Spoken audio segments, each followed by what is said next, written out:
All right, here we go. Monday Night Football in Big D. Dallas Cowboys. There you go. Do you realize Dallas actually has a better record than Cincinnati? Think about that.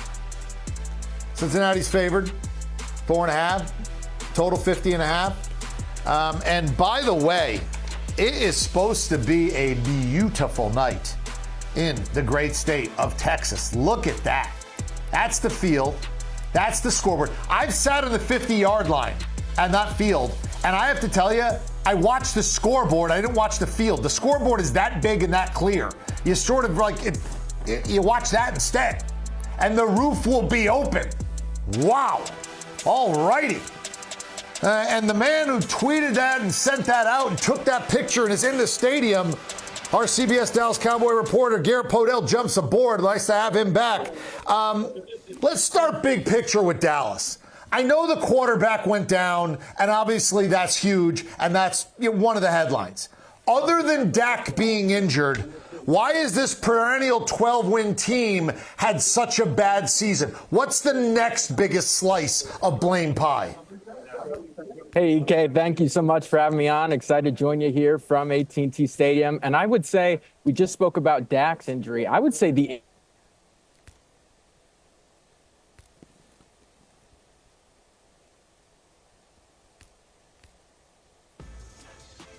All right, well, we lost him. That's the way it works because he's in the stadium and there's a lot of traffic. You know, you got to get that wireless stuff through all that. We'll see if we can get him back because you want to know. I've got questions to ask him. I want to know what's happening down there. And again, the thing that you point out, two things tonight. One, Dallas actually has the better record. Shocking. And two, Cincinnati has been predictable since week 1, right?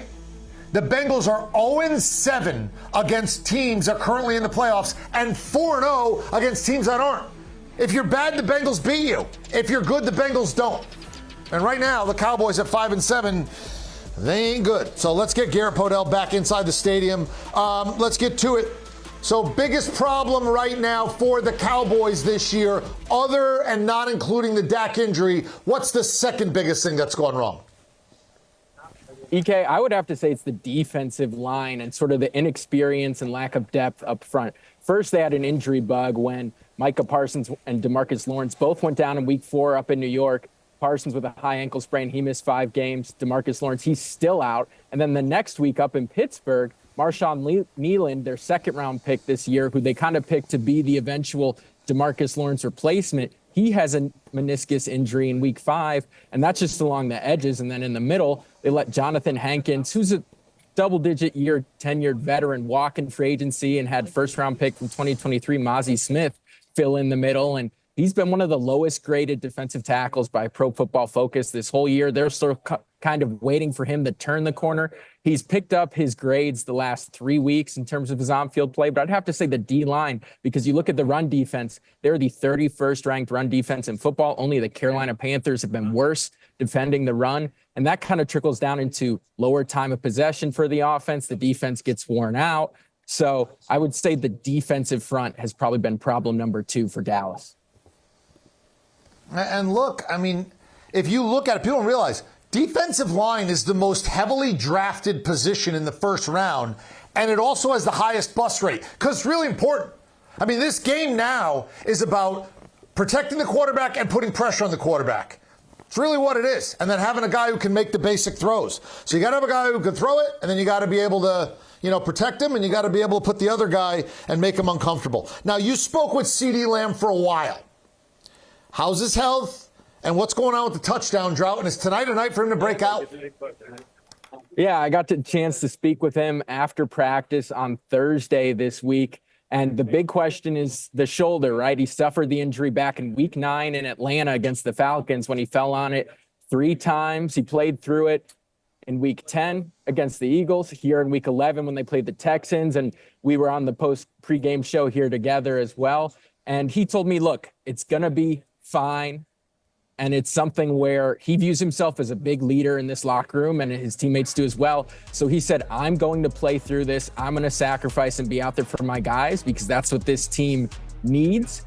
And he told me it'll be fine, and it'll have been 11 days from the last time they played here on Thanksgiving in week 13 to tonight. And when asked about that layoff, he said most deaf. CeeDee Lamb told me when talking about how that will very much help him. He said he's got the strength back in his shoulder, and it's more of a mental thing for him at this point, thanks to the 11-day layoff. And you talked about the touchdown drought. I mean, this Cincinnati Bengals defense has been one of the worst in football all year, bottom 5 in any metric you choose. I mean, just listen to this stat. So in losses, the Bengals have averaged 27.8 points scored per game. That is the highest points per game in losses since the 1970 AFL-NFL merger. So the point is, it's not Joe Burrow's fault that Cincinnati's losing games and is actually one game worse than Dallas in the loss column. It's this defense. And so if you were picking a secondary for CeeDee Lamb to break out against and get in the end zone, you would say the Cincinnati Bengals bunch. And he spoke to me about his connection with Cooper Rush and how that's really improved the last 2 weeks as the Cowboys have gotten on this 2-game winning streak with wins against the Commanders in Washington and here on Thanksgiving against New York. And he told me Cooper's done a better job of getting all the receivers together even after practice and having more extended throwing sessions. And also the return of Brandon Cooks, the number 2 veteran wide receiver who's been in the league for over a decade. He's kind of been a great communicator for everybody in Rush, saying, here's the different ways we're going to run these routes, and making sure everyone's timing on specific routes is where it needs to be. So I think you'll see a better, more CeeDee Lamb-like performance out of the Cowboys number 88 tonight. I do like a nice most def, by the way. And let's go now and spin this forward. I would think you look at Cincinnati, if you're a Bengal fan, you say, this has been a bad year, we'll be back. Dallas, like Cincinnati, has been a perennial team that has gotten a lot of wins. They've been 12 wins, 12 wins, 12 wins. Is this a bad year, or is this the new normal in Dallas where they're going to be around 500? I would have to say it's more in the first camp you mentioned of it being a bad year. I mean, just look at the injury luck. You had cornerback Deron Bland, who led the NFL in interceptions with 9 last year. 5 of those were pick sixes, which is the NFL all-time single-season record. He wasn't even able to play until week 12 because he suffered a foot stress fracture his last week at training camp out in Oxnard, California. So he doesn't even play till week 12. Trayvon Diggs has missed the last 2 games and been in and out of the lineup. We just touched upon the defensive front. That's been decimated by injury and younger guys being asked to maybe do a little bit more than they're able to handle early on in their careers in the case of Mozzie Smith. So I would say that this is definitely an outlier year, because I also spoke with Dak Prescott one-on-one on Tuesday, and I said, well, how's your rehab going from the torn hamstring and the surgery? And on Tuesday, he said, look, Garrett, I'm now able to drive a car. I'm moving along. His next step in his rehab process is getting rid of the crutches. He's incrementally working that into some exercises, but his target return date is organized team activities in the spring. He expects to be healthy for the entirety of Dallas's offseason program in 2025.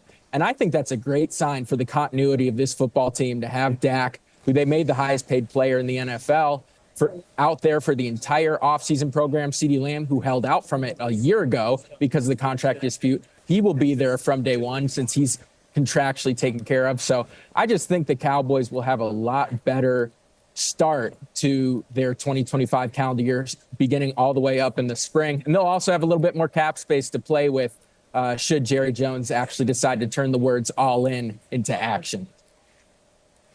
There he is. Well done. Enjoy the game. Garrett Podell, our CBS Dallas Cowboy reporter. And look, you want more, you need more, you got more. That's what we do. You want someone inside the stadium on Monday Night Football? We have it. You want the best wagering ever, anywhere? We have it. Plus news, highlights, score, everything right here on CBS Sports HQ. All right, straight ahead. Who's going to win tonight? Well, I'm going to get into that. But how about this first? Wait till you see the prop numbers on Juan Soto and how the